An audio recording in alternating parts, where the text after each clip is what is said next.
Here in the United States, we're often brought up and told we don't have propaganda, that we have a hard-charging investigative press, we have this educated, skeptical, even cynical citizenry, and that if there were powerful interests trying to manage and manipulate public opinion, they would be exposed. The reality actually is just the opposite. Academics like Alex Carey and others who've spent their lifetimes looking at how propaganda works finds that it's actually in Western democracies and open societies where you need the most sophisticated sorts of propaganda. And since World War I, thanks to people like Ivy Lee and Eddie Bernays, propaganda has become a business, this business of public relations. Or as one of the firms that has often represented dictators, the Burson Marsteller firm puts it, their business is perception management, to manage public perception, public policy on behalf of their clients, whoever they might be.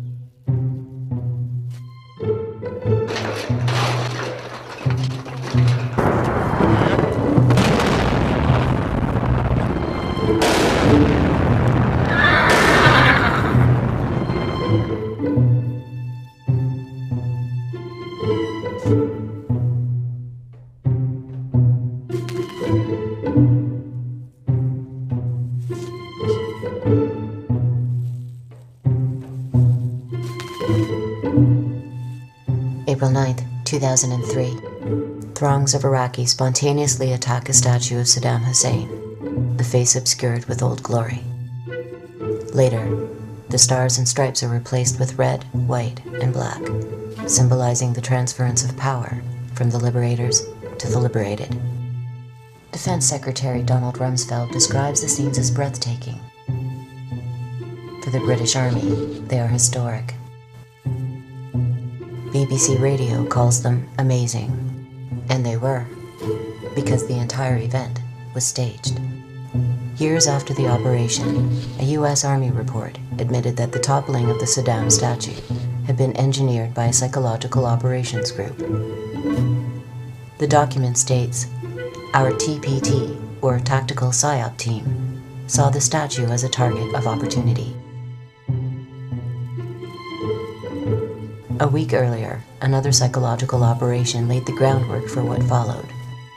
The script was for a female Rambo turned damsel in distress to be rescued by U.S. armed forces.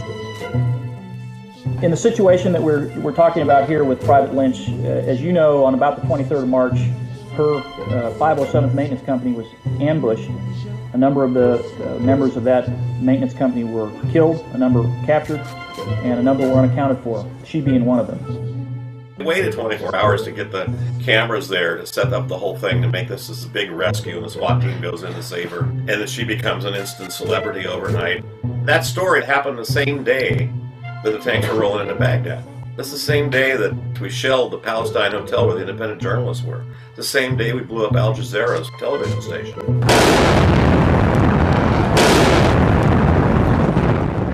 And killed one of their journalists. What we're getting on the front pages of the papers and in the news is the rescue of Jessica Lynch. So that was a PR substitute story. Toppling of the Saddam statue, they got Shalabi's group. The Rennan group had actually formed them. The CIA had paid the Rennan group to form the Iraqi Congress as a counter group to Saddam Hussein, and they were based here in the U.S. Then they flew them over there and they shipped them into Iraq. They were the ones that were standing around the statue as, a tank was used to pull it over. The Rennan group had been around. He worked for George W.'s father. And he worked for Clinton, too. His firm, he used to be a public relations press guy for Carter, and he created a PR firm that specialized in the war. The head of the Rendon Group, John Rendon, denies that he is a national security strategist or a military tactician. Rather, he states, "I am a politician and a person who uses communication to meet public policy or corporate policy objectives. In fact, I am an information warrior and a perception manager." Following the first Gulf War, Rendon was paid $23 million by the CIA to create anti-Saddam propaganda. Following 9/11, he was charged with public relations for the US bombing of Afghanistan. Rendon is far from alone. Public relations has mushroomed into a $200 billion a year industry, with PR flacks in the United States now outnumbering journalists. Propaganda has become the primary means by which the wealthy communicate with the rest of society. Whether selling a product, a political candidate, a law, or a war, seldom do the powerful deliver messages to the public before consulting their colleagues in the public relations industry. Colin Powell presents a now typical case. He didn't choose a seasoned diplomat for the position of Undersecretary of State. Instead, he chose Charlotte Beers, known in PR circles as the Queen of Madison Avenue. Her resume includes successful advertising campaigns for Head & Shoulders Dander Shampoo, Uncle Ben's Rice, and now Uncle Sam. You see a news show, you watch 60 Minutes or a Fox program or whatever it is, you tend to give more credibility to what you're told is journalism.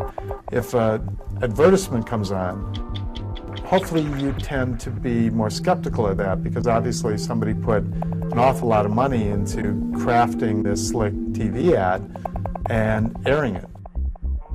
But what you probably never suspect is that that news story you just watched was also crafted by a company given to the TV station or network with the understanding that they would put their own logos on it, identify it as real journalism, and air it. Colonel Sam Gardner would eventually chart 50 false news stories created and leaked by the Bush White House propaganda apparatus prior to and during the assault on Iraq. Foremost amongst these were the lies that led to the war in the first place. It was not bad intelligence that led to the invasion, concludes Gardner.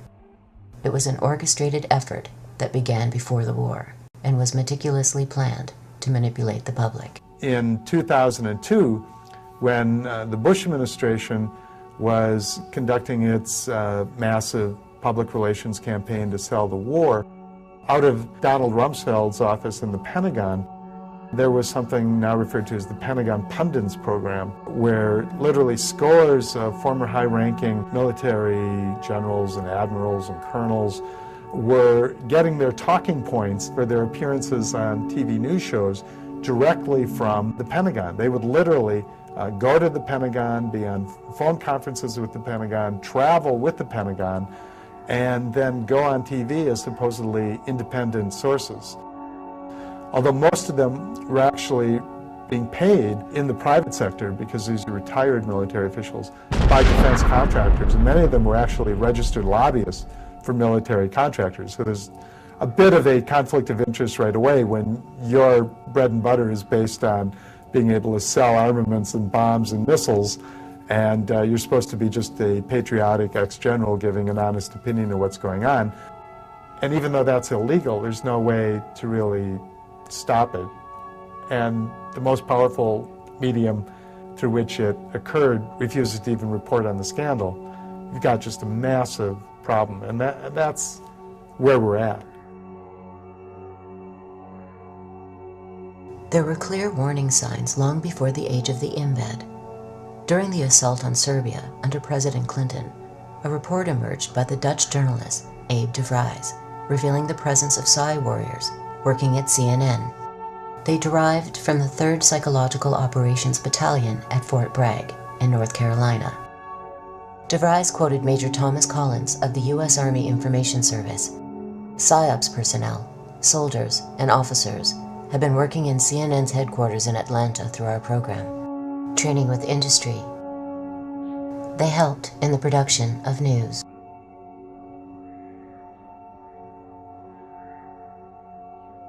What made the Iraq War different were not so much the tactics or even the scale, but the high-tech synergy. It was almost impossible to tell where the state ended and the Fourth Estate began. One of the things that we don't want to do is to destroy the infrastructure of Iraq, because in a few days we're going to own that country. Should they have used more? Should they, you know, use a Moab, the mother of all bombs, and a few daisy cutters, and, you know, let's not just stop at a couple of cruise missiles. Yeah, only 40. The invasion of Iraq represents a pinnacle of domestic PSYWAR in the United States, an unparalleled integration between public relations firms, corporate media, and military psyops. At the time of the assault, large segments of the American public were convinced that a nuclear attack by Saddam Hussein on their nation was not only possible, but imminent. Soldiers who comprised the invading force were similarly confused, with a remarkable 77% believing that Hussein was responsible for the attacks of 9/11. Many earnestly believed that the mission was to destroy a mysterious group known as Al-Qaeda, while bringing freedom to the Iraqi people. We're here for your fucking freedom, so back up right now! Yet what was actually happening was what the Nuremberg Charter describes as the single greatest crime under international law: the planning, preparation, initiation, or waging of a war of aggression.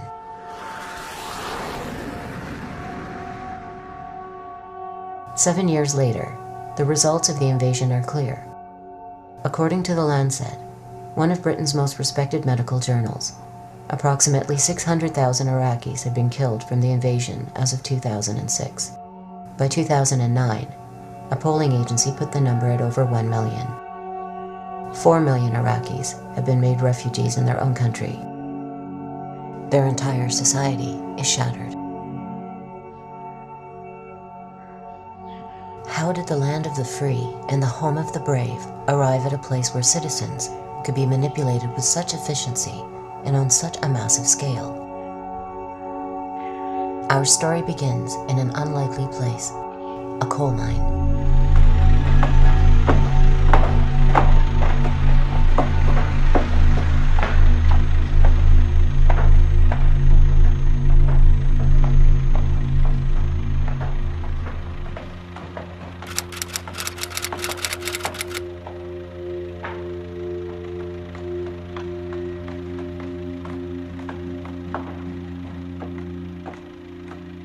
When we think of public relations, this is not an image that springs to mind. Yet it was here, at the turn of the century, in the town of Ludlow, Colorado, that PR as we know it began to take shape.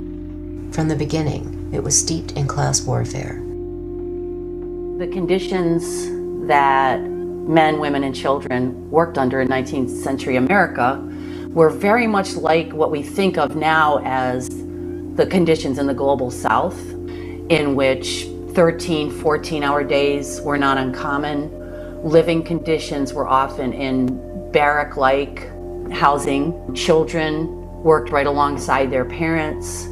Those were the kind of conditions, and certainly if you picture what we see in the global South today, almost slave-like conditions, you can make the comparison pretty easily.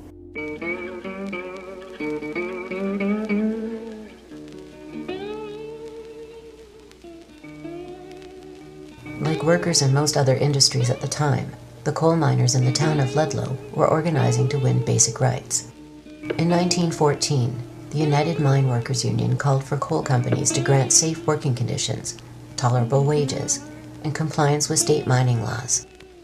In response, a labor organizer at Ludlow was shot to death by gunmen working for the Colorado Fuel and Iron Corporation, owned by the Rockefeller family.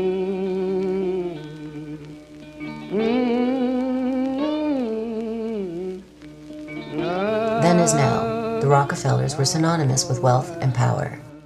William Avery Rockefeller had made a living as a literal snake oil salesman, but his son, John Davidson, had achieved the American dream.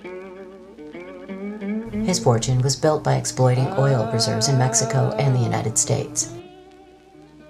John Davidson Rockefeller was America's first billionaire, but it was his son, John D. Jr., who would define the Rockefeller legacy in the 20th century. 24 hours after striking workers and their families celebrated Easter, the end came. It became known as the Ludlow Massacre.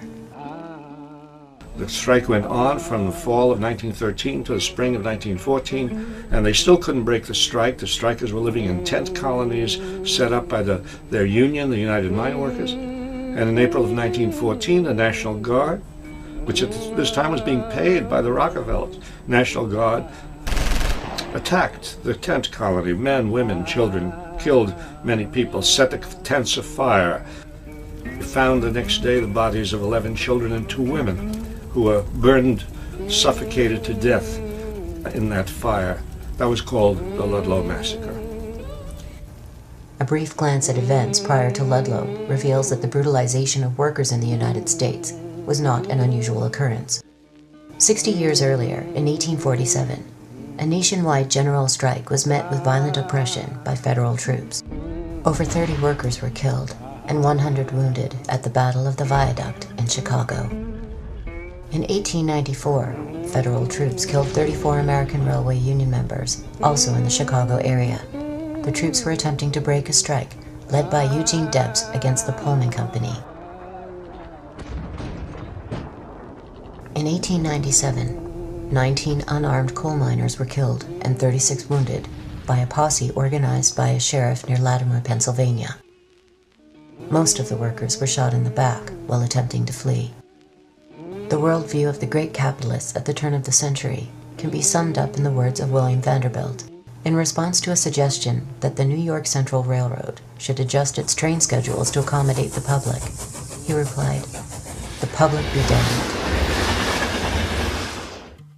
But the relationship between the public and corporations was changing.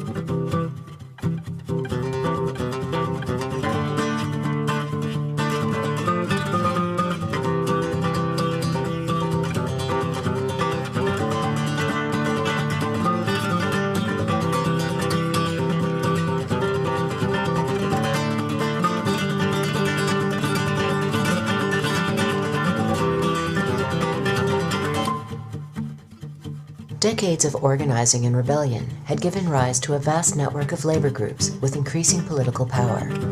Over time, these included the Grange Movement, the Socialist Party, the Greenbackers, the Populists, and Progressives, and perhaps most significantly, the anarchist union known as the Industrial Workers of the World, or the Wobblies. Following the massacre at Ludlow, soldiers in Denver refused to participate in further attacks against the miners, declaring that they would not engage in the shooting of women and children. Demonstrations erupted across the country. A march occurred in front of the Rockefeller offices in New York City. A clergyman protested outside a church where Rockefeller liked to give sermons, only to be beaten by police. In modern parlance, it was a PR nightmare. Ivy Lee went to work for, among other clients, the Rockefellers. The Rockefeller family, after the Ludlow massacre, used Eddie Lee to manage the public perception around that event and other events. Ivy Lee's specialty was crisis management. Among other things, he's credited with inventing the press release, which, all of us just sort of think of as something helpful. You want to publicize an event, a church picnic, call a news conference, you put out a press release. But at the time, the idea was very radical because what Ivy Lee was saying is, well, we're going to manage this crisis by calling attention to it. We're going to actually assist and help the news media and journalists in covering it. What he knew was that the degree to which journalists became used to and dependent on his services was the degree to which he could actually cultivate and manage coverage. Lee began by waging a disinformation campaign. He put out news bulletins claiming that the 2 women and 11 children at Ludlow had not been killed by militia, but by an overturned stove. He circulated stories suggesting that Mother Jones, in addition to being a labor organizer, was a madam who ran a bordello. He ghost wrote letters to the governor and even to President Wilson. Lee's techniques achieved little success, in part because he himself had become a highly visible figure. In future, PR experts would learn that their techniques are rarely effective unless practiced in the dark. Yet one of Lee's innovations was epoch-making. Upon learning that the Rockefeller Foundation had $100 million set aside for promotional purposes, he convinced Rockefeller to donate large sums to colleges, hospitals, churches, and charitable organizations in order to generate positive publicity. He also suggested that Rockefeller Sr. begin handing out money in public and that Jr. appear in staged photo ops at work sites. What Ivy Lee understood was that the corporation needed a makeover. Widely perceived as greedy, tyrannical institutions, corporations needed to manufacture an image of warmth and caring. This was the beginning of the public relations industry. Rockefeller didn't set up the Rockefeller Foundation until Rockefeller became very unpopular because of his labor policies. And suddenly Rockefeller needed to create a good impression. Well, it's an interesting phenomenon that the poor actually give a larger percentage of their income than the rich. I think the rich feel that they're doing more because, you know, giving $100,000 seems like a substantial kind of donation, and you know, it doesn't matter that they have 100 million. They still think, well, they've done quite a lot. So it's partly a result of this distortion of economic values, and it's partly a result of being cheap. You know, I mean, people don't want to give away their wealth, Ted Turner said, because they're afraid their status in the Forbes 400 is going to go down that little bit. So they give it away when it's prudent or when it's beneficial, when they can get some displayed benefit out of it, or when it can give them access to a different sort of social class or a different group that they want to be part of. But they have a more functional view of their wealth rather than a strictly charitable view.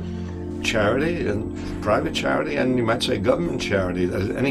Any kind of action that sort of relieves people's distress a little bit without changing the system maintains the system. In fact, that is the way the American system, which is very exploitative and very unfair, that's the way the American system has been maintained for all these centuries, really, by giving people a little bit and giving enough people, just enough, to prevent them from breaking out in open rebellion. Today, one of the largest PR firms in the world specializes in the art of crisis management. Burson Marsteller holds offices in 35 countries and has served clients as varied as cigarette maker Philip Morris, chemical giant Union Carbide, and the Monsanto Corporation, a company specializing in genetic engineering and other life sciences. Like the Rendon Group, Burson Marsteller is bipartisan to the core. Its worldwide president and chief executive, Mark Penn, served as Hillary Clinton's key political advisor during the 2008 election.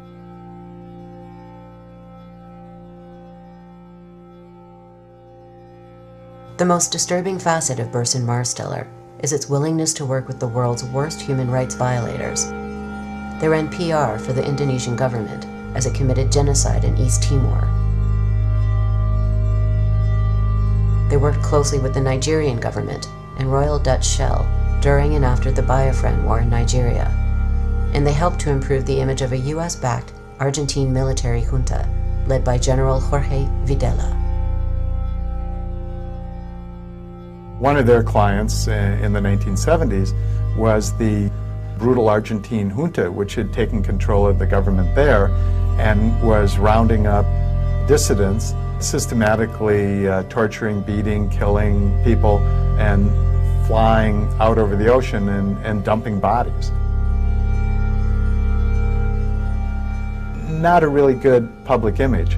So the Burson Marsteller firm was used by Argentina, hired by Argentina, and went to work for them quite happily under a FAB contract to improve the image of Argentina in the international financial community and in the Western press.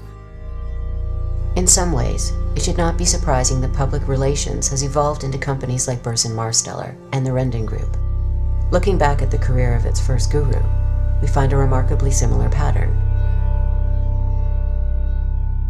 Ivy Lee went to work for the IG Farben company, a big German industrial company, and we know now that IG Farben was actually part of the Nazi propaganda inner circle. One of the most effective and, of course, horrifying government propaganda campaigns ever organized was the Nazi campaign that continued for years and years under the direction of Nazi propaganda minister Joseph Goebbels. And I.G. Farben paid Ivy Lee and also paid Ivy Lee's son to represent not just their interests, but the interests of Nazi Germany in an effort to paint the Nazi regime as being a friendly regime. But before lending his expertise to the Third Reich, Mr. Lee would do so for the American government. Along with other experts in the burgeoning field of mind science and public relations, he would engineer propaganda for World War I, not just against the enemy, the Germans, but against the American people themselves.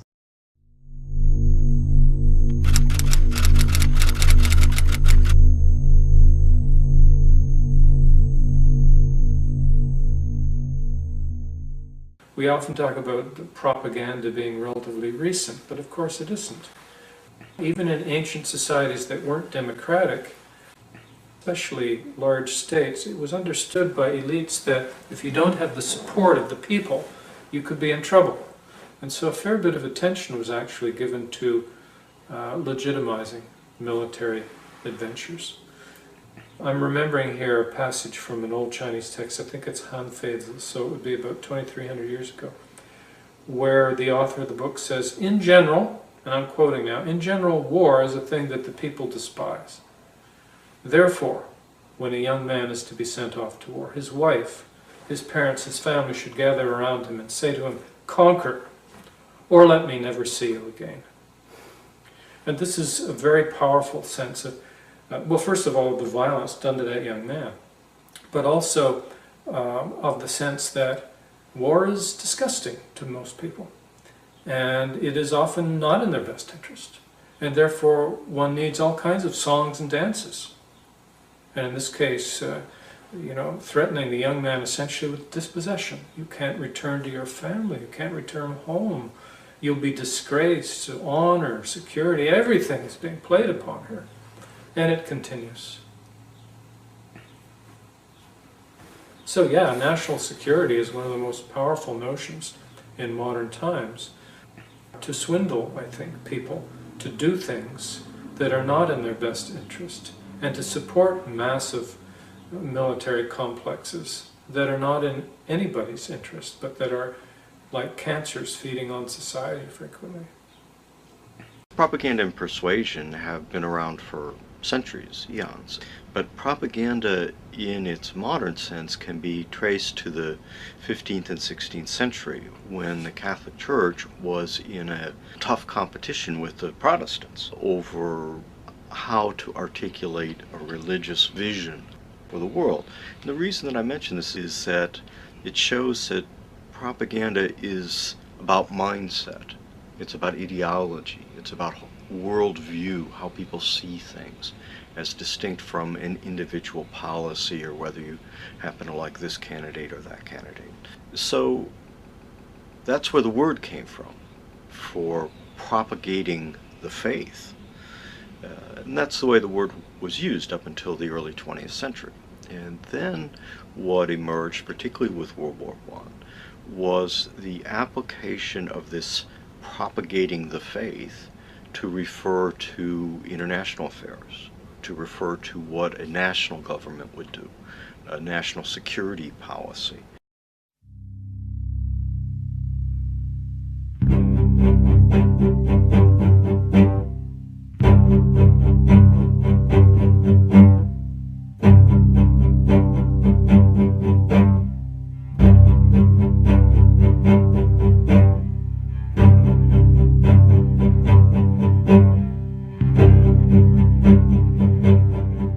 In the run-up to World War I and during World War I, what one saw on the geopolitical stage was a crisis of empires. Empires were disintegrating, they were falling apart.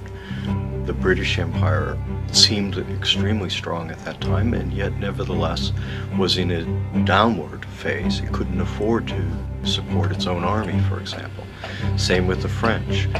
Same with the Austro-Hungarians. Same with the Russians, the Tsarist Empire. Same with the Ottoman Turkish Empire, and so on around the world. When that war was underway, most particularly the United Kingdom came up with an office whose specific purpose was promoting the war aims of the United Kingdom, the English, through publicity, through covert operations, through what would today be called dirty tricks, through telling the truth, through a whole number of different applications of information, using information as an instrument of war. And from the get-go, from the very beginning, it was both aimed at the enemy and aimed at the home population. The Creel Commission was the American variant of it. Woodrow Wilson came into office in 1916 with the slogan, "Peace without victory." He said, what we want is an end to World War I. Neither side deserves their support, and the population didn't want to enter the war. In America, 1916 was an election year.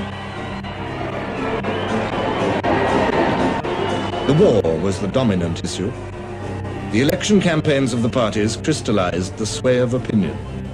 Neutralism, the profound wish to stay out of the war, still possessed a doughty champion in the president. Support for Wilson's policy was strong in the Middle West and Pacific states.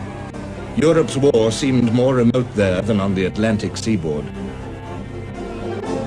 At the Democratic Convention, Wilson was renominated presidential candidate. The chairman opened his speech with a text from the Sermon on the Mount. Blessed are the peacemakers, for they shall be called the children of God. Within a couple of months, Wilson was talking about victory without peace. And you had to somehow drive the population into accepting this sharp change of policy, the opposite of what they voted for. And that's where the Creel Commission came in. George Creel described his work with unabashed enthusiasm. It was a plain publicity proposition, a vast enterprise in salesmanship, the world's greatest adventure in advertising. 75,000 civil leaders, known as 4-Minute Men, were assembled to deliver pro-war messages to people in churches, theaters, and civic groups. Periodicals were sent to 600,000 teachers. Boy Scouts delivered copies of President Wilson's addresses to households across America. It was, in short, the largest wartime propaganda campaign in the history of the United States. Central to the committee's propaganda were two basic ideas. One, the American homeland was in imminent danger from a savage, bloodthirsty foe. And two, it was the fate of the American nation, in President Wilson's words, to make the world safe for democracy. The first theme was a time-honored tactic, long used in the United States and other countries, to vilify foreign enemies, indigenous peoples, and slaves. During the Great War, the savage Indian and the subhuman Negro would transform into the barbaric Hun.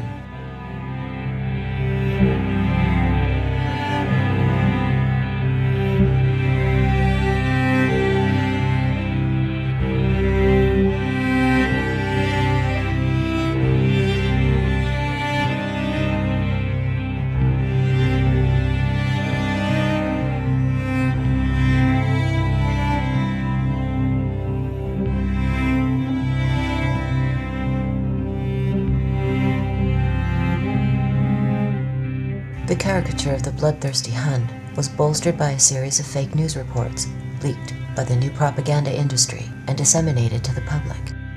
Among them, the babies in Belgium had had their hands cut off, were being impaled on bayonets, and in one case, nailed to a door.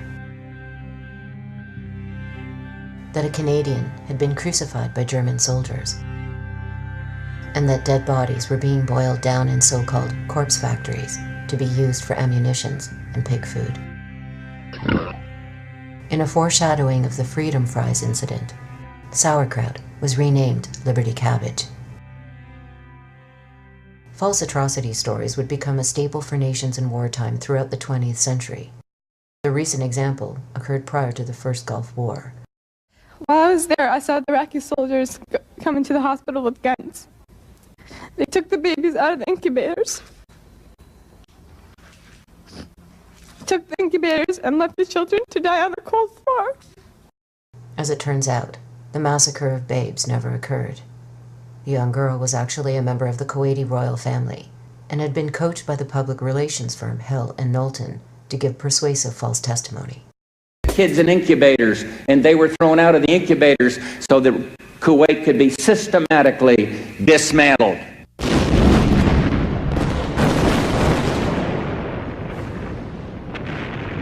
The attempt to engender hatred against Germans in support of the war effort was highly successful. But there was another, equally important aspect to the domestic propaganda campaign. If every adventure story needs a villain, it also needs a hero.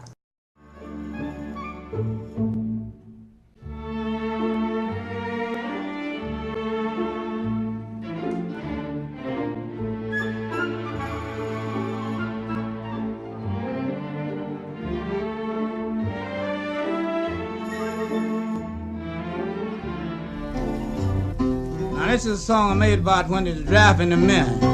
Uncle Sam say he travel east and travel the west. Uncle Sam say he believe he know the best. Uncle Sam said, Uncle Sam said, Uncle Sam said, you got to bottle love and go. I'll travel the east and travel the west. Creel estimated that 72 million copies of 30 different booklets about American ideals were sent across the United States, with millions more sent abroad. In addition to influencing the minds of Europeans, the goal was to redefine for the home population the very concept of what it meant to be American. The new American would not interpret events from what Creel called a class or sectional standpoint, but rather as a unified collective. In this manner, the people could be herded into one white-hot mass instinct. Previously, military action by the United States had been justified under the pretense of maintaining order, protecting American interests, and bringing civilization to the savages. Now, the word civilization would transmute into democracy. You don't have to hesitate on the Sam say. You got it by love and go. Next number is called 192. I'm Sam say you don't come, I'm going to talk. Marshall McLuhan, the Canadian communications theorist, once said that if a fish could talk, and you could ask a fish, what's the most obvious element of your environment? The last thing that the fish would say would be water. That's the last thing the fish would notice. And it's true about any culture. Those things that are most powerful and most obvious to an outsider don't get seen by the people swimming in that water. Americans as God's chosen people. This goes back as far as back to 1630, where John Winthrop on the Arabella, coming from England to the United States, said we're a city on a hill. It's not an accident that in the campaign, debates and stumps of the recent candidates, you had Barack Obama actually saying that, we are a city on a hill, as well as Sarah Palin. Ronald Reagan said it in his inaugural address. I've spoken of the shining city all my political life, but I don't know if I ever quite communicated what I saw when I said it. But in my mind, it was a tall, proud city built on rocks stronger than oceans, windswept, God-blessed, and teeming with people of all kinds living in harmony and peace. We're a city on a hill. And so our mission is to democratize the rest of the world. We've got the best system possible. And basically people ought to pay attention to us because we know.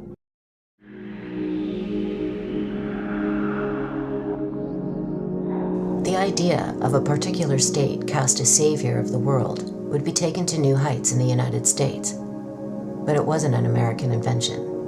The savior motif was used as a justification for virtually every imperial intervention during the colonial era. French leaders spoke of a civilizing mission in their new colonies. British leaders spoke of bringing progress in civilized government to India.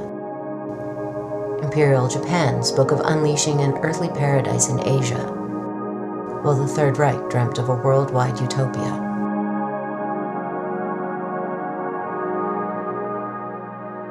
A decade before World War I, Mark Twain stated that my kind of loyalty was loyalty to one's country, not to its institutions or its office holders. Decades later, George Orwell came to a similar conclusion, that patriotism is a devotion to a certain place and people, contrary to nationalism, which is inseparable from lust for power. This concept of patriotism remains elusive. Once the war against Saddam begins, we expect every American to support our military, and if they can't do that, to shut up. Equating super patriotism with militarism, military endeavor, military achievements, military struggles and victories, that's all supposedly a special manifestation of super patriotism. And I argue that a real patriot wants something different for his country. He wants social justice, he wants peace and stability, he wants fairness, he wants an end to racism and sexism. He takes pride in his country's ability at social betterment rather than his country's ability to invade and knock around other countries. A real patriot feels an attachment to his country, but not at the expense of other countries. He or she may feel a special attachment to the history of his own country. He values the accomplishments of his country, like the abolition of slavery, emergence of collective bargaining and the rights of working people for a better life, the gains made by women in terms of being able to get into public life. These are the kind of things that the real patriot would value. In October 2001, George W. Bush signed into law what civil libertarians characterized as an all-out assault against the Bill of Rights. It was called the Patriot Act. During the Great War, similar bills were passed. The Espionage Act of 1917 and the Sedition Act, passed a year later, authorized huge fines and lengthy prison terms for anyone who obstructed the military draft or encouraged what was termed disloyalty to the state. The sweeping legislation was quickly put into effect. And first on the list were the Wobblies.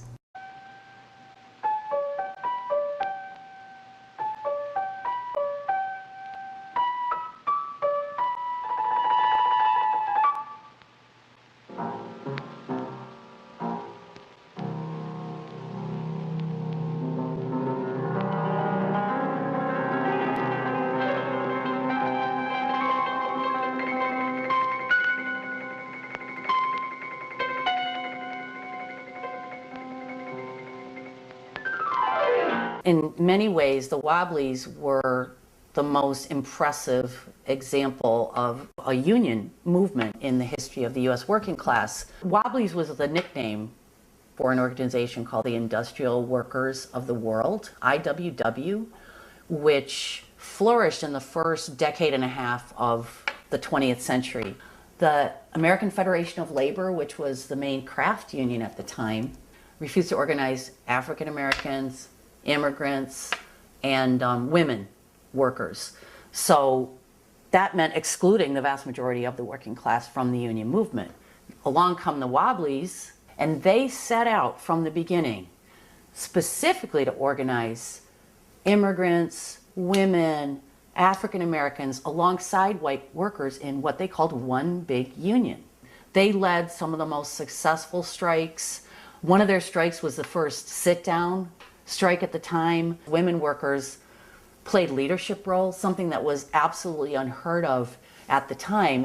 Their philosophy was a revolutionary philosophy. It's known as anarcho-syndicalism.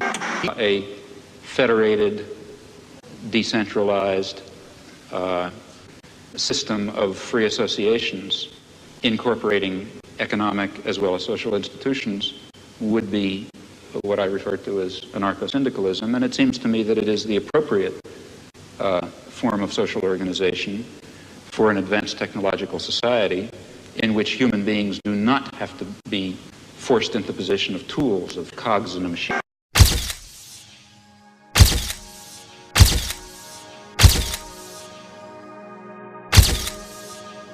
On September 5th, 1917, federal agents raided offices of the Wobblies across the nation, leading to arrests for the offense of causing insubordination, disloyalty, and refusal of duty in the military and naval forces. 101 of the defendants were found guilty and received prison sentences up to 20 years. Wilson carried out a brutal internal repression called the Red Scare, which is the worst in American history, far worse than McCarthy, far worse than anything that's going on now. They arrested thousands of people, smashed the labor movement, heavy constraints on free expression, threw lots of people in jail, expelled all sorts of people from the country.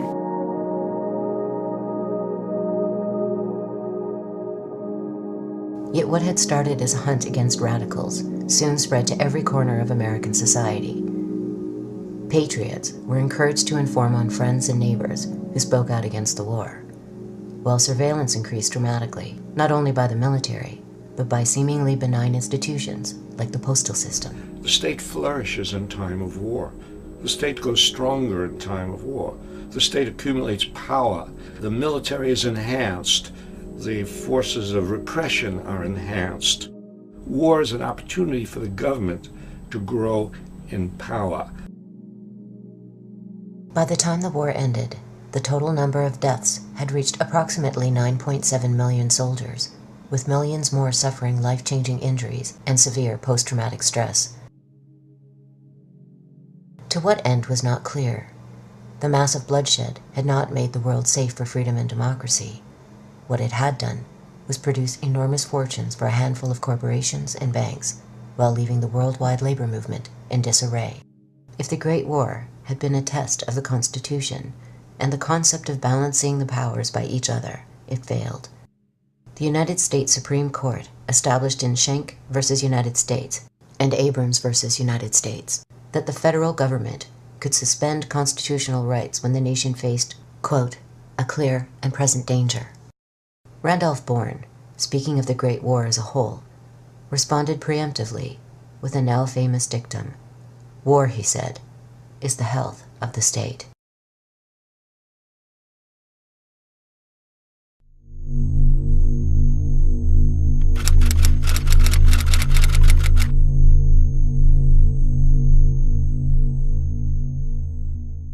The definition of polyarchy that we have in the social sciences is a system where the participation of masses of people is limited to voting among one or another representatives of the elite in periodic elections. And in between elections, the masses are now expected to keep quiet, to go back to life as usual, while the elite make the decisions and run the world until they can choose between one or another elite another 4 years later. So really, polyarchy is a system of elite rule, and a system of elite rule which is a little more softcore than the type of elite rule that we would see under a military dictatorship, for instance. But what we see is that under a polyarchy, the basic socioeconomic system does not change. It does not become democratized. Wealth is not redistributed downward. You don't see a more equitable redistribution of wealth and resources. So that's the key. Socioeconomic dictatorship and free elections. That's the prescription for polyarchy. Participatory democracy would see not only more participation of people in the running of their daily affairs, but it would see a democratization of the economy, a democratization of social relations.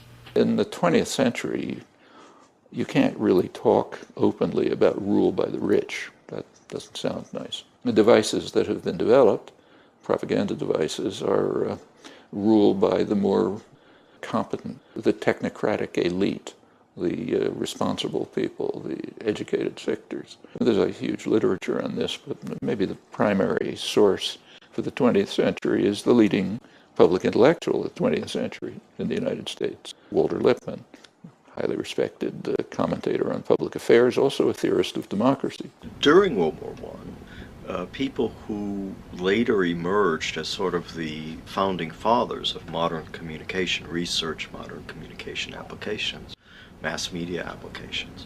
Quite a number of them had worked as propagandists during World War I, often as relatively young people who were shaping their own ideas at the time.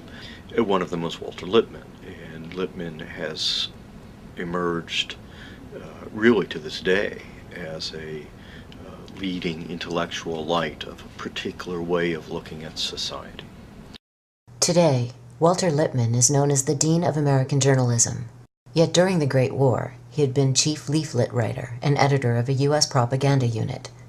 He also served as Secretary of the Inquiry, a quasi-intelligence agency. Before dealing with Lippmann's contributions to political theory, we first have to understand the forms of democracy that have characterized the United States and other Western nations since the age of the Great Revolutions. A leap forward from the age of monarchy, the new nation-states would nevertheless preserve the concept that wealthy elites had the right to rule over the mass of the population. Well, it's done me a sight of good coming forward in time like this, to see how wonderful things have turned out.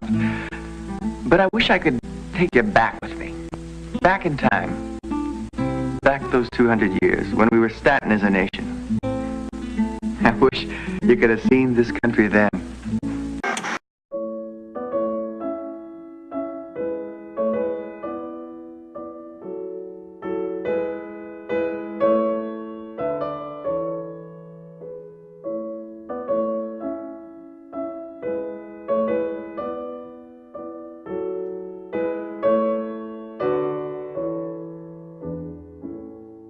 George Washington was a slave owner. James Madison was a slave owner. Thomas Jefferson was a slave owner. Importantly, Jefferson, who was the most democratic of the lot, wasn't at the Philadelphia Convention.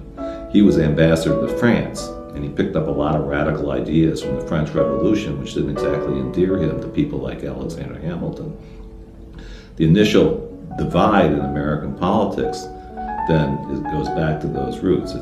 It's Jeffersonian Democrats against Federalists, the leader of whom, until he was killed by Burr, was Alexander Hamilton. Essentially a class struggle, a class conflict. Thomas Jefferson was, in fact, a fairly radical democratic thinker in his time. And clearly the Declaration's statement that we hold these truths to be self-evident, that all men are created equal and endowed by their Creator with certain inalienable rights, was a powerful democratic statement. And although Jefferson would not have applied it to women or to Indians or to blacks, nonetheless, in all of those cases, those words would come back to be very serviceable for those groups in pushing civil rights and civil liberties forward in the United States from where Jefferson's statement left them. The problem with the Declaration of Independence was that once independence was won from Britain, then the question became one of governance. How were these former colonies of Britain to govern? What led immediately to the Constitutional Convention in 1787 were a series of uprisings by debtors, essentially, not just in Massachusetts. The most famous is, of course, the Shays Rebellion in 1786. The American state was founded largely to get the Ohio Valley, largely to cross the Appalachians. That is the Constitution, to organize an army and money in order to conquer further lands more to the west. That's the origin of the USA. But to do that, the slave masters are not going to do the fighting. What they will do is hire poor people to do it. But when they don't pay the poor people, as they didn't pay Daniel Shays takes matters into his own hands in 1787 and goes to the courts and shuts down the courts because the courts were beginning to foreclose on the grounds that Daniel Shays and the other veterans from the American War of Independence did not have the money to pay back. Debtor riots were happening throughout the 1780s, and they were sufficiently scary from the point of view of people with property that they had to do something about it. And what they did about it was essentially overthrow the Articles of Confederation and instill a much stronger, much more able government to protect the property interests that were in dire threat from the people, quote unquote. This was an elitist, you could almost say coup d'etat, except there wasn't any strong central government to launch a coup against. They were really trying to set one up and protect it against majoritarian interests, especially economic interests, especially property interests, especially threats from people who didn't have much. First thing they did when they got to Philadelphia in 1787 was they locked the doors. The only reason we know what happened behind those closed doors were that people like James Madison kept extensive notes. The American Constitution was formulated primarily by James Madison. He's the major framer of the Constitution, and he wanted to overcome what he called the tyranny of the majority. He said a primary goal of government is to ensure that the opulent are protected from the majority. So therefore he designed the Constitution in such a way that, as he put it, the wealth of the nation will be in charge. The more responsible set of men, those who sympathize with property owners and their rights. And the system was designed that way. Power was in the Senate, which was the least representative body, and it was the wealth of the nation. In fact, it still is. The House of Representatives, which is more democratic, in theory, was given much less power. And the powerful executive is also supposed to represent the wealth of the nation. In Madison's defense, one should say that he was really pre-capitalist in his mentality. He assumed that the wealthy would be what he called benevolent gentlemen who would not be concerned with their own interests, but with the benefit of the people. Adam Smith, who preceded him, was much more realistic. He pointed out that the principal architects of policy, namely the merchants and manufacturers in his day, they ensure that policies are designed so that their own interests are protected, no matter how grievous the effect on others, including the people of England. It's rather interesting to compare Madison's thinking, which founded this country, with the first major book on politics, namely Aristotle's Politics. Aristotle surveyed many kinds of systems and decided that of all of them, didn't like any of them, but he said of all of them, democracy is probably the best. But he said that democracy has a problem, and it was the same problem that Madison noticed centuries later. He said if in Athens everyone had a right to vote, the poor majority would attack the property of the rich, insist that it be divided, and he also felt that was unfair. But Madison and Aristotle had opposite solutions. Madison's solution was to restrict democracy. Aristotle's solution was to restrict inequality. Opponents of the new government were called anti-federalists, though the term is inaccurate. The majority favored some form of federation, but insisted on more localized control, with a more participatory democratic system. The Bill of Rights, the first 10 amendments to the Constitution, they were the price the Federalists had to pay in the ratifying conventions to pass the document. So the democratic element of the Constitution, which of course is the Bill of Rights, was forced down their throats. It didn't come out of Philadelphia at all. It was appended in 1791 and forced down on the Constitution by the more democratic elements in the society. Even with the Bill of Rights, we have a system which, you know, is hardly perfect from the point of view of civil rights and civil liberties, let's put it mildly. It trampled all over with the rights of citizens. So the Bill of Rights is hardly an ironclad set of guarantees for civil rights and civil liberties in the United States. I'd hate to think of the United States without it. The anti-federalists were significantly more partial to democratic elements in the society and to the rights of ordinary people than were the significantly more elitist Federalists. If the greatest legacy of the anti-federalists was the Bill of Rights, their dream of direct democracy was not to be. At the time, many dissidents made predictions for what they believed would come to pass as the new nation grew and flourished. The natural course of power is to make the many slaves to the few, one anti-federalist wrote. Another objected to the new government because the bulk of the people can have nothing to say to it. The government is not a government of the people. The men of fortune would not feel for the common people. An aristocratical tyranny would arise, in which the great will struggle for power, honor, and wealth. The poor become a prey to avarice, insolence, and oppression. In short, my fellow citizens, it can be said to be nothing less than a nasty stride to universal empire.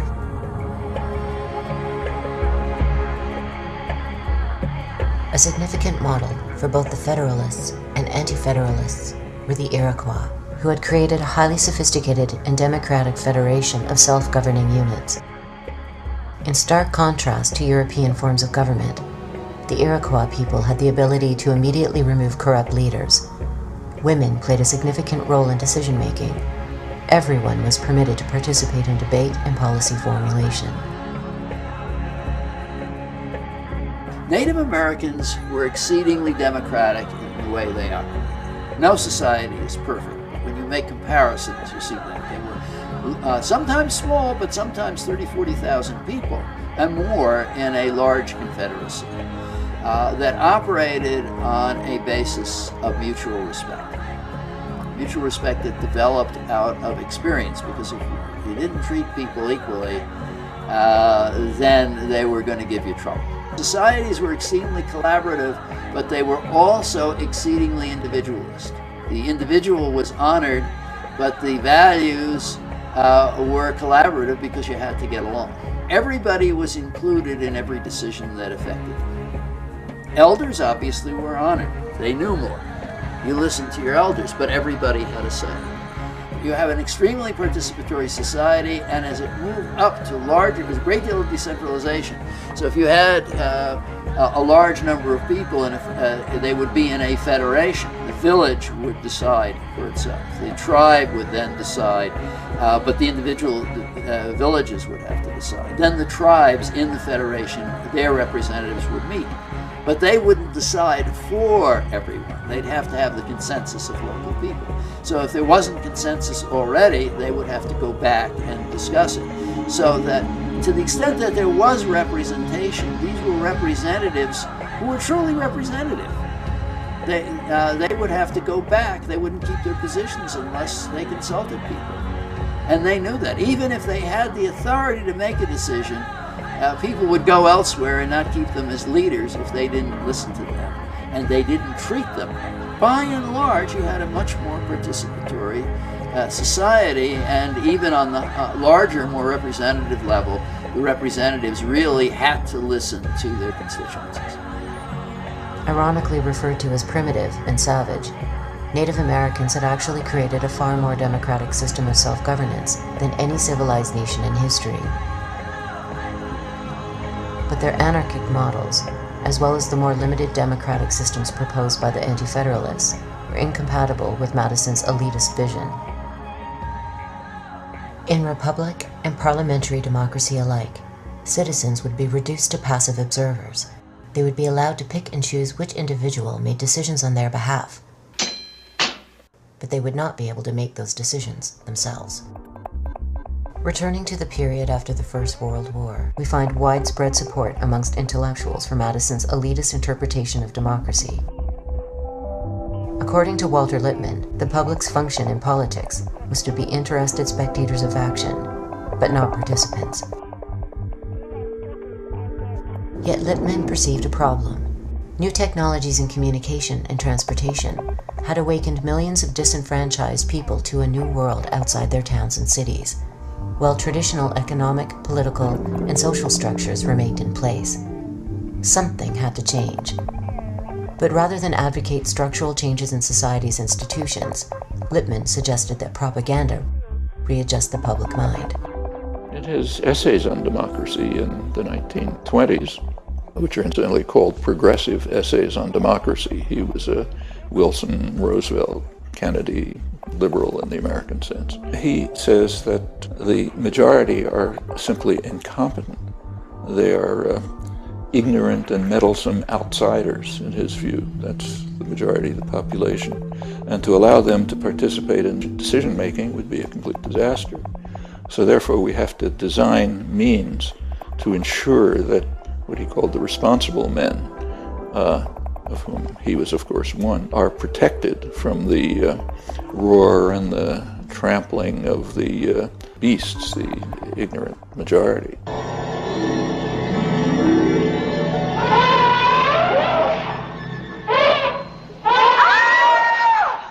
And he devised a number of methods. Lippmann called it the manufacture of consent. We have to manufacture the consent of the ignorant and meddlesome outsiders mass of the population, and the huge public relations industry was developed at the same time. They are the people who manage and control the marketing exercises that are called elections in the United States.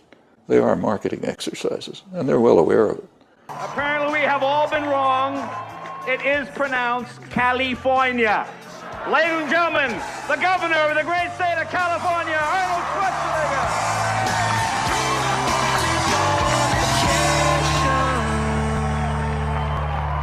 So, for example, in the last election, 2008, the advertising industry gives a prize every year for the best marketing campaign of the year. 2008, they gave it to the Obama campaign, who beat out commercial competitors. The idea is we market candidates the same way we market toothpaste or lifestyle drugs or automobiles. Of course, it helps to have a lot of money. And in fact, Obama greatly outspent McCain, and not because of popular contributions. It came mostly from financial industries. He was their candidate, and his policies will presumably respond to his constituency.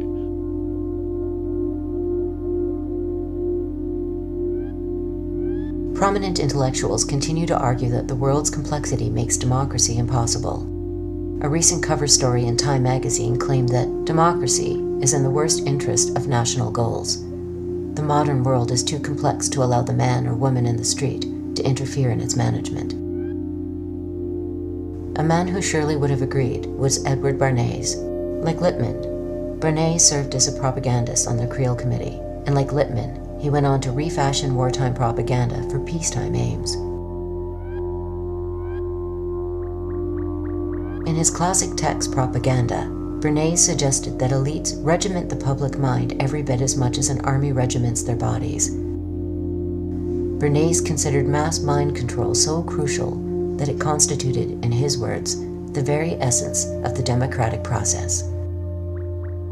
Bernays' opportunity to shine arose when a crisis threatened not only the profits of major corporations, but the entire capitalist system. The solution, as theorized by business leaders, would lead to social breakdown, environmental catastrophe, and further alienation between the American people and their government.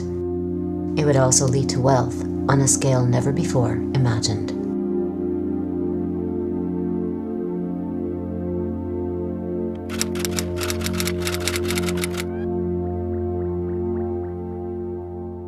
The major story that advertising tells us about human happiness is that the way through happiness is through the consumption of things.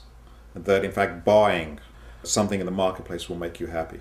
In fact, that's the message of almost every single ad. And it's not often you can say that there is one message that is in the literally millions of ads that are produced every year.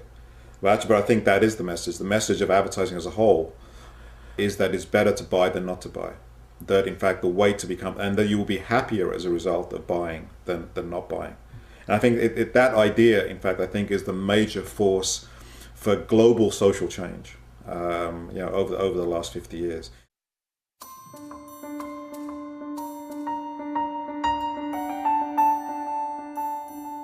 In the 1920s, business leaders were faced with a dilemma. Overproduction of goods had exceeded demand.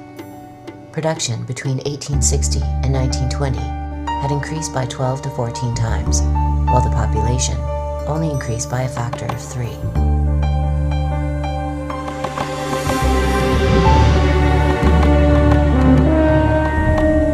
There were several ways of solving the problem. One was to reduce working hours and raise wages so that production and consumption reached an equilibrium. This would have led to more leisure time for workers and a higher standard of living. The problem with this solution is that it could have entailed a slight decrease in profits. Corporations are mandated by law to maximize profits on behalf of their shareholders, regardless of social or environmental costs. According to business leaders, there was another problem. John Edgerton, president of the National Association of Manufacturers, warned that a shorter work week would undermine the work ethic and potentially foment radicalism. If people had time to stop and think, they might also take the time to rethink their position in life. The emphasis should be put on work, Edgerton stated. More work and better work, instead of upon leisure. It seems a harmless enough statement, but what businessmen were advocating was revolutionary. Production would no longer be about satisfying human needs. It would be an end in and of itself. Rather than a democracy of ideas, or a democracy of mass participation, the United States would become a democracy of material goods. The citizen would be replaced by the consumer. Look at those goods piled up over there. I'm worried. Here we are. We've got the new machines, and they're doing even better than we expected. They've not only cut production costs, but they've increased output over 50%. But we're not selling this additional product. Inventories are piling up. Now, what are we going to do about it? It seems to me we've got to change our plan completely. Now that we're increasing production, we've got to put on more pressure, work the territory more intensively. You mean more advertising? Yes. The problem of capitalism is the problem of consumption. And the problem is that after your basic needs have been met, there is no real need for consumption.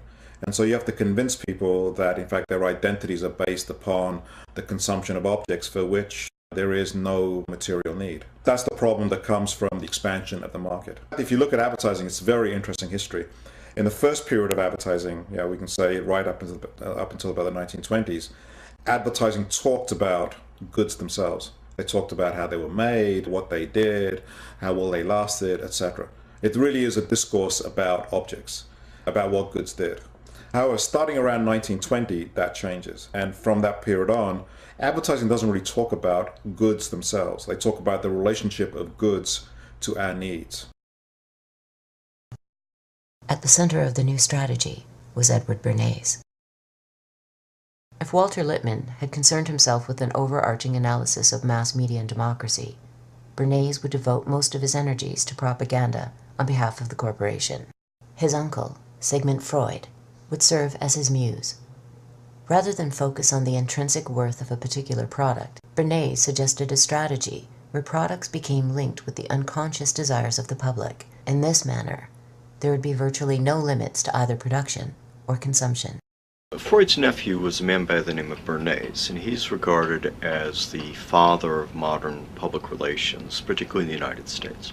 His contribution, if you want to call it that, was to take propaganda techniques that had been developed for military, psychological warfare, national security type issues during World War I, and apply them in a systematic way to commercial issues. One of his best known efforts had to do with encouraging women, to smoke.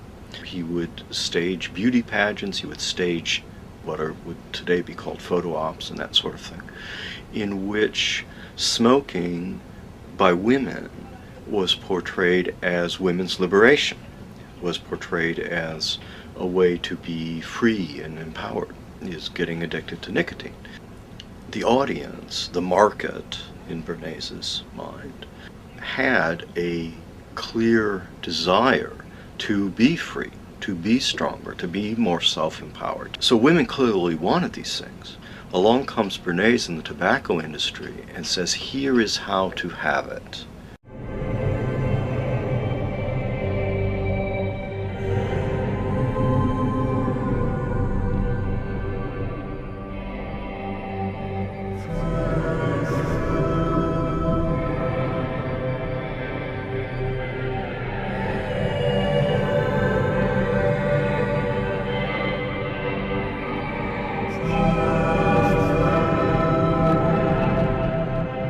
Goods don't make us very happy.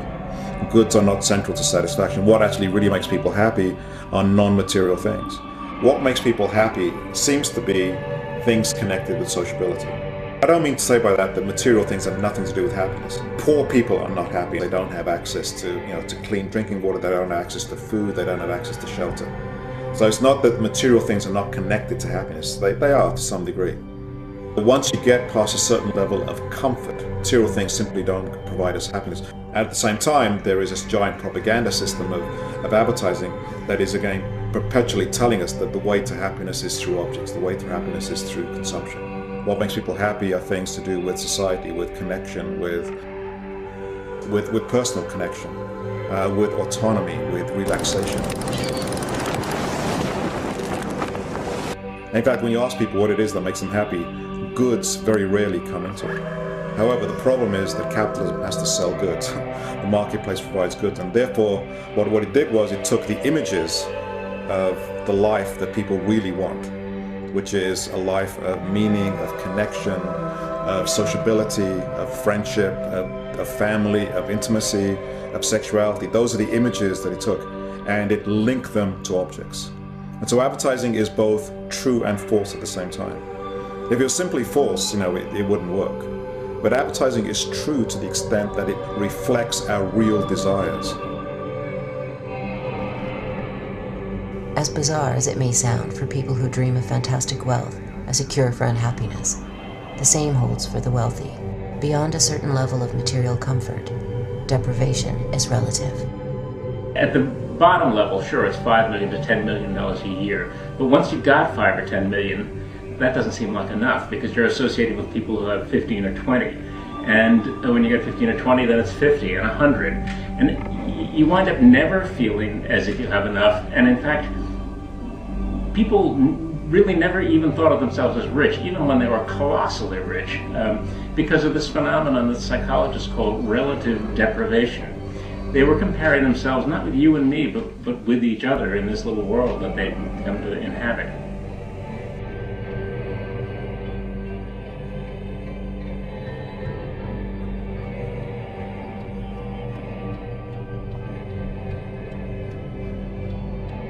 In his book, The Status Seekers, Vance Packard uses the phrase merchants of discontent to describe a deliberate strategy by advertisers of targeting the less affluent with status symbol messages. For someone with little chance of changing their social conditions in life, consumerism offers a quick fix that allows people to feel as though they are climbing the social hierarchy, when in fact, they are standing still. The strategy was particularly evident in mid-century automobile advertising. Studies found the people who lived in housing developments were more likely to park their cars outside of the garage than those who could afford more expensive homes. A typical example is this advertisement from Plymouth. It reads, "We're not wealthy, we just look it." The American way of life would be characterized by a myth which would seem to make political activism unnecessary. In the new democracy of material goods, there were an infinite number of possessions to be purchased by rich and poor alike. There was no need to change institutions because the system was already perfect. It was called the American Dream, and happiness was just one possession away. Our young adults, and the shopping centers are built in their image. Selling to young adults demands a new kind of marketing.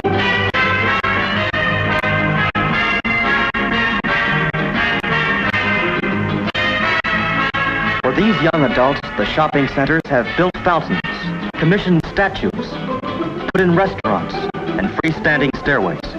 They've included banks, loan offices, rental plans, plant nurseries, and places to buy building materials. The shopping centers see these young adults as people whose homes are always in need of expansion. People who buy in large quantities and truck it away in their cars. It's a big market. In the tinsel and glitter world of Beverly Hills, superstars reign supreme in million-dollar mansions that hold a weird fascination for everyone else. Visitors rubberneck for hours just for a glimpse through the guarded gates. But for one man already on the ladder to superstardom, just a look wasn't enough.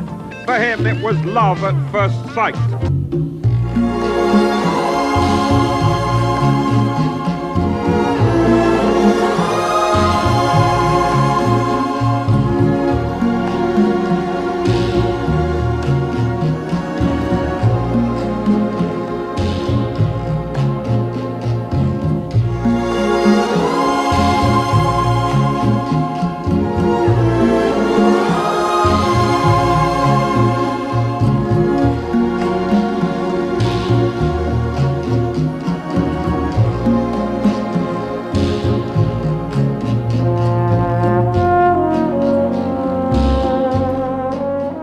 Just had, at the time of this filming, it was just a few days ago, there was an incident at a Walmart in Long Island the day after Thanksgiving where basically people were lining up for a sale 5 in the morning, and one of the workers there was crushed to death, was actually trampled to death by these shoppers. And when the ambulance arrived or whatever it was to take the poor guy to the morgue or the hospital or wherever they're going to take, they didn't want to get out of the way. They said, we've been waiting here for 5 in the morning. I'm not leaving. So that would be the consumer society at its finest. And oddly enough, exactly to the day 5 years ago, on that day, day after Thanksgiving, the same thing happened at a Walmart in Orlando. It was not a worker, it was a woman who was shopping there. And she wasn't killed, but she was trampled unconscious, and people wouldn't get out of the way for the medics to take her away. So when you get finally to that point, this is what Marcuse was talking about, and the whole idea of one-dimensional man and so on, was this tremendous emptiness again. And so I'm going to buy things to fill that emptiness up. And then we see the religious power of it, because if the medics arrive basically to take the corpse away or the body to the hospital, and you're not going to get out of the way because you're going to save $50 on a DVD player, that suggests something has gone fundamentally wrong. Everybody's looking restless. Oh, that's an 8-minute countdown!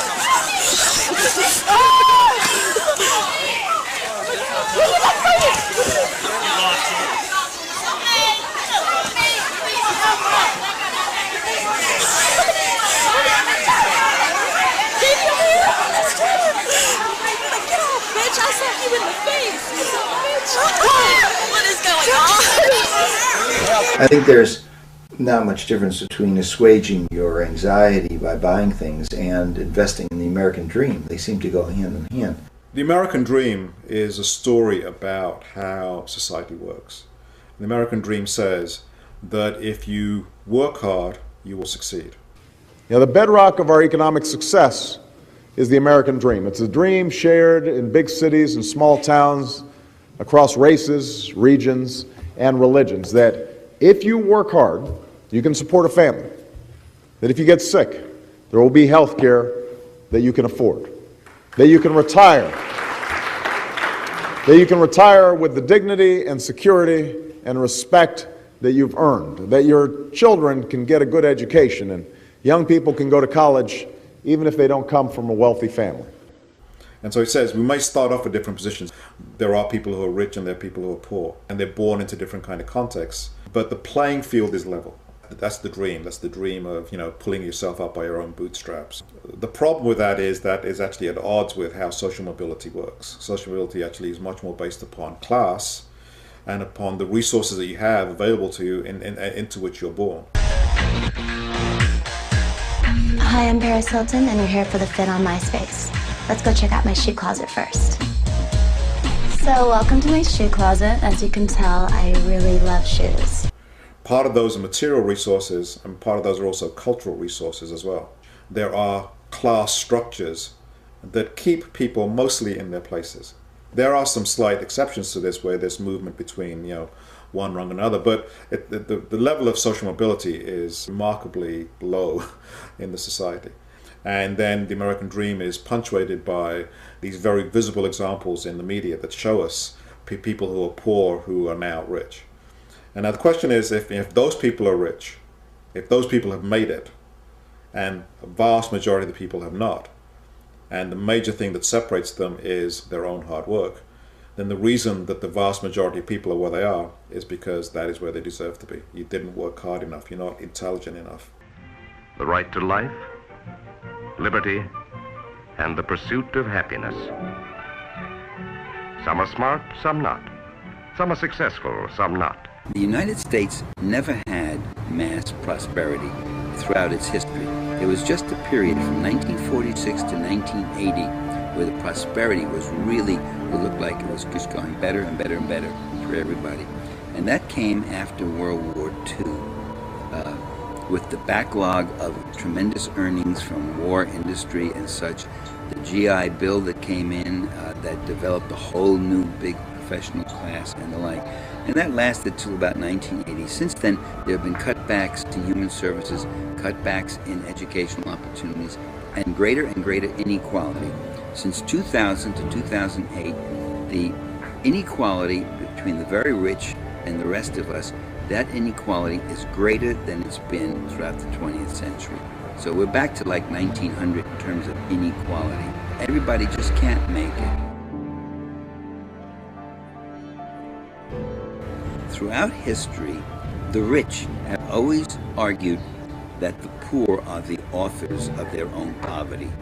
They're poor because they're stupid, they're disreputable, they're hopeless. People are poor because they are paid less than the value that they produce. You need poverty. Poverty is needed if you're going to have wealth. The only way a rich slaveholder, a Roman senator, or antebellum plantation owner in the South, the only way they can live in this fabulously luxurious mode is by having slaves who work from crack of dawn down into the night. That's expropriation. That's creating the poverty of the slave or the serf or the worker so that the slaveholder or the lord, the feudal lord, or the plutocrat, the capitalist, can really accumulate wealth.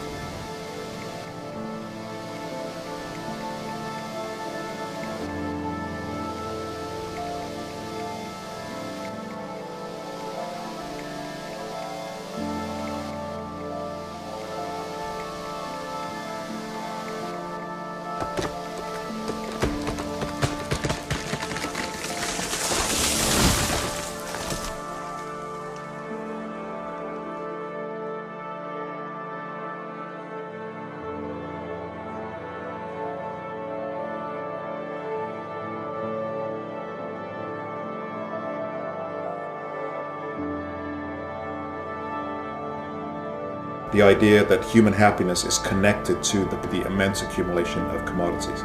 I think that idea is what is driving development in what we used to call the developed world, is driving development in China, is driving development in India. I think it will increasingly drive development in Africa as well. I think we're starting to see the results of what that means for the planet, when not only the 5% of the American population strives for that, but when increasingly the rest of the world also is bought into that, and you then have to provide the goods and the energy that those goods takes to produce, we're arriving at the kind of exhaustion of the physical planet. The ancient philosopher Confucius, he was asked what he would do if he were ever to rule the state. Someone said, okay, you're in charge of the state, what would you do? And he said a very interesting thing. He said he would, quote, rectify the language.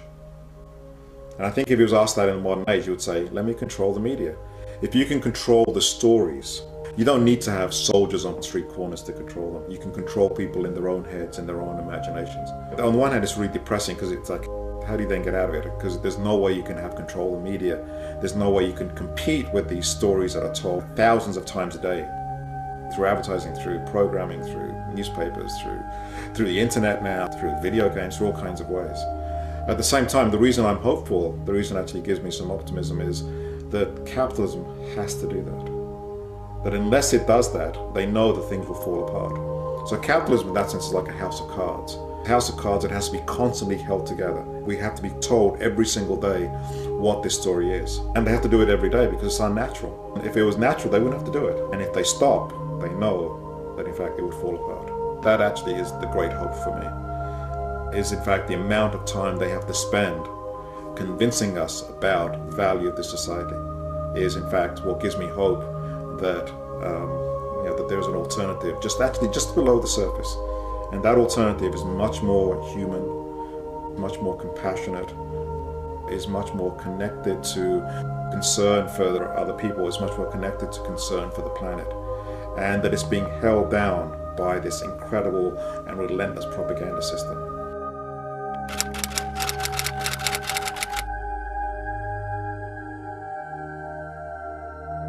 If a decision is made by a centralized authority, it's going to represent the interests of the particular group in power. If power is actually rooted in large parts of the population, if people can actually participate in social planning, then they will presumably do so in terms of their own interests.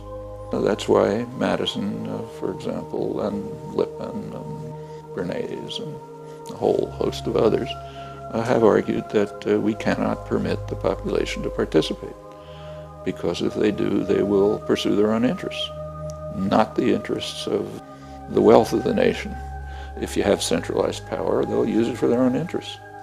You don't have to read that in a complicated textbook. It's understandable by any 10-year-old child, and not by educated people, though they have it driven out of their heads, various illusions replacing self-serving illusions. If the population are participants, they'll serve their own interests. Public opinion is very well studied, so we have a wealth of information about what the public wants. And there's a huge disconnect between public opinion and public policy. The public and policymakers differ enormously on crucial issues. It's all very natural. It's nothing surprising about it, and people understand it. So about 80% of the population in the United States says that the government is run by a few big interests looking out for themselves. What do you mean by democracy? If you mean by democracy a system that accepts that the relative distribution of power and influence and wealth and income in the society is sacrosanct. If the social system we call and know as capitalism is inviolable, and you can't, in fact, erode or undercut the primacy of that class's power and property politically, then you've just ruled out democracy. The founders had a very clear idea that in order for political power to be democratic and to be equal, economic power also had to be democratic and equal. Okay? And that was the last thing they wanted. So they saw clearly that behind political democracy was economic democracy. Behind political equality was economic equality. And they did everything they could to block it. The claims of mind control are based on a belief that human beings are powerless or relatively powerless when they become the targets of psychological operations and propaganda. Media control, yeah, it has an impact on public opinion, without a doubt. It has an impact on the assumptions that people bring to trying to figure out what to do in their lives. It's powerful, but it's not the same as mind control. I think the best way to stop propaganda is for people to understand what it is and how it works.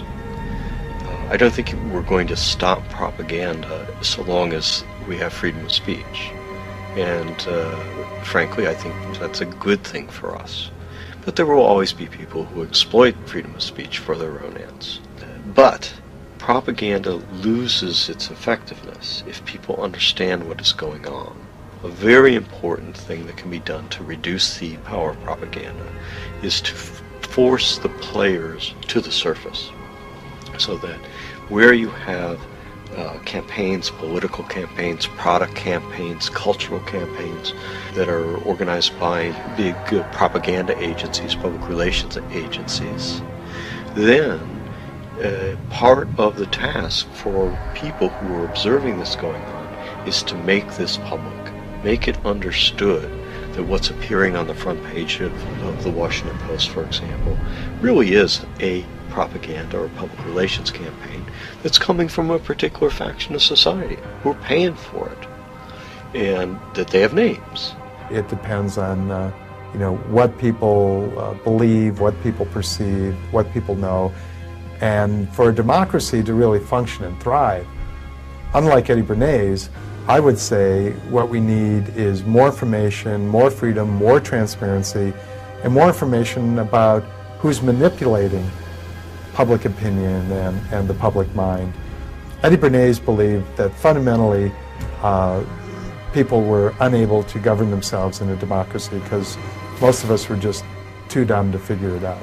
And so he used that to justify his practice that he exalted of managing and manipulating public opinion. I think actually what we need is a lot more exposure and education about how public opinion is managed and manipulated, so that we have a citizenry that can actually function and be critical thinkers and decision makers and govern ourselves in a democracy. Clearly, individual and public opinion is crucial to everything. As long as you can manage and manipulate public opinion, or as Burson Marsteller likes to put it, public perception, you can control public behavior and policy. That's what Eddie Bernays knew. That's what he was saying when he talked about engineering consent. And so, yeah, I believe that the ultimate battlefield really is in the mind.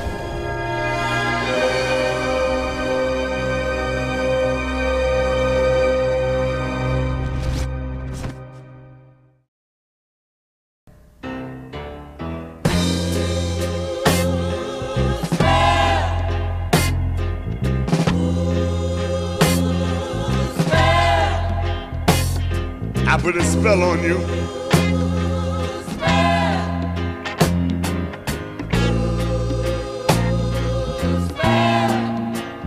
Cause you're mine.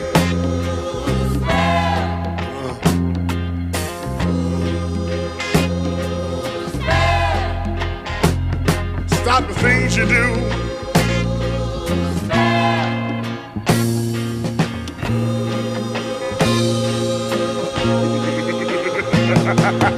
Watch out! I ain't lying.